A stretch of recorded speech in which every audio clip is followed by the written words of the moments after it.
मौका मिला, मैं अपने आप को बड़ा सौभाग्यशाली समझता हूँ।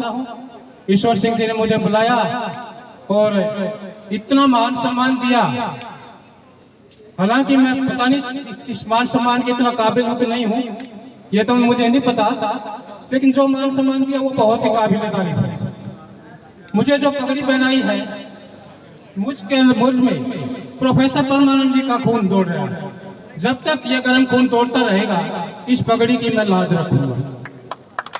मैं आपके सामने इतना ही कहना चाहूंगा, ज्यादा लंबा नहीं बोलूंगा। इतना कहना चाहूंगा कि 37 साल पहले, यानी उससे 10 साल और लगा लो पहले, 47 साल में ये ड्रामा शुरू हुआ था। मांगेराम गुप्ता जी आ गए। जब 3-3.5 साल शुरू हुए, पूरे हुए, जब उनका थोड़ा विरोध होना शुरू हुआ तो सोचा कि कभी ये मजदूर कैटेगरी, गरीब कैटेगरी या किसान, गरीब किसान के पास ना चली जाए ये चीज। तो क्या हुआ कि कहना शुरू कर देते हैं कि बृजमोहन इसकी रान तो बृजमोहन सिंगला काट सके। जब बृजमोहन सिंगला जी की 3-3.5 साल हो जाओ, जब कहना शुरू कर दी इसकी रान तो मांगेराम गुप्ता जी काट सके। उसके बाद फिर 37 साल पहले प्रोफेसर परमानंद जी आए। उन्होंने यह दिखा दिया कि इनकी रांग एक मजदूर, एक छोटे किसान का बेटा वो काट सका, चाहे कितने ही धन वो अमीर हो। यानी पैसे वाले का इलाज किसके पास होता है? पैसे वाले का इलाज होता है जो पसीना बहाते हैं उनके पास होता है।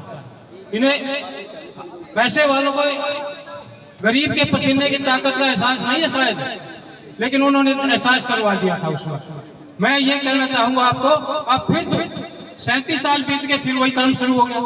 मिट्टा जी आ जाओ कभी, वो गुप्ता जी आ जाओ कभी, वही दौर चलता रहा, वहीं का वही। फिर अब 37 साल बाद फिर ये दोबारा शुभ अवसर आया है कि आपके भाई को, आपके बेटे को आपके समक्ष जननायक जनता पार्टी ने प्रत्याशी बनाकर भेजा है। और उस वक्त भी 2 प्रत्याशी आए थे इस गरीब समाज से, जींद जिले के अंदर, सफीदों से और जींद से। जींद से प्रोफेसर परमानंद जी थे, ये मेरा सौभाग्य है कि मैं उनका मिलता हूँ। और दूसरे से यहाँ से आए थे सफीदों से हमारे जो रामचंद्र जांगला। तो अब भी वही अवसर, वही 2 प्रत्याशी अब आ रहे हैं। सफीदों से बैरागी समाज से आए जननायक जनता पार्टी से, और यहाँ मुझे अवसर दिया गया।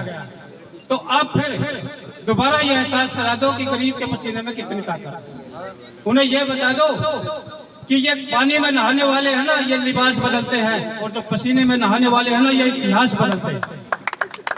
तो ये इतिहास का हमने इतिहास को बदलना है। मेरी आपसे यही अपील है।